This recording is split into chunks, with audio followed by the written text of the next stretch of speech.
Hey friends, welcome back to Spilling the Tea, the series where we stir up real talk, steep in a little humor, and sip on something that makes us feel just a little more grounded.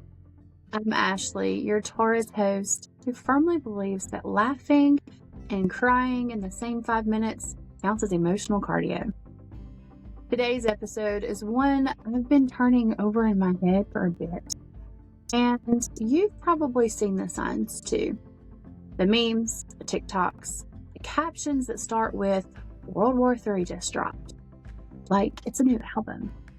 We're talking about Gen Z humor in a World War III era.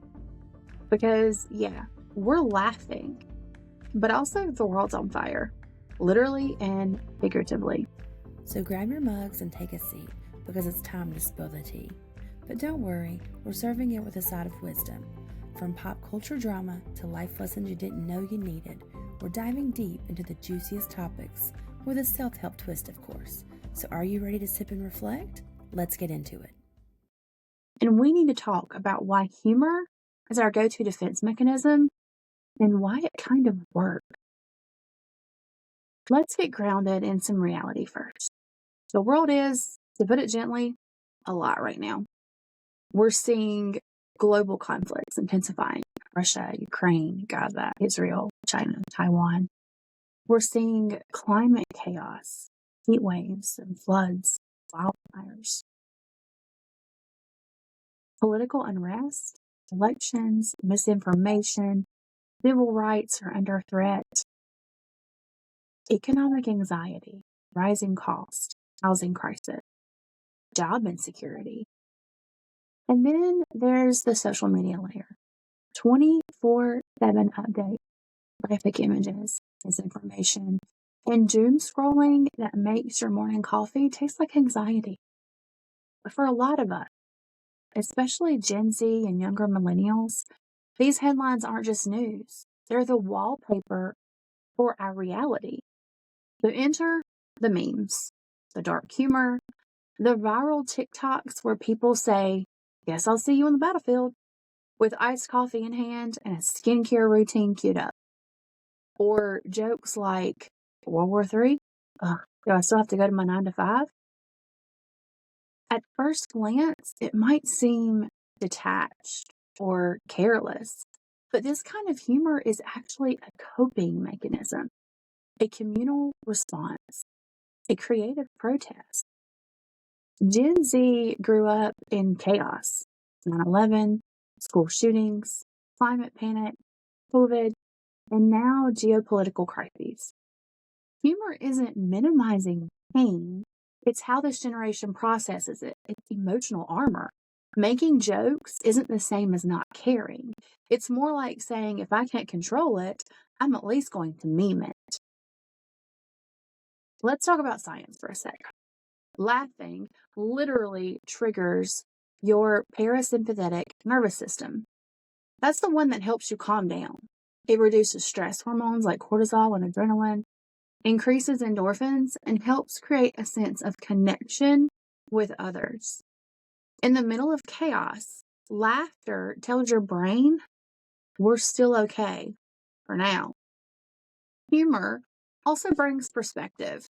A meme about hiding from the draft in your mom's basement might make you laugh, but it also gently nudges you into acknowledging your fear, anxiety, or helplessness.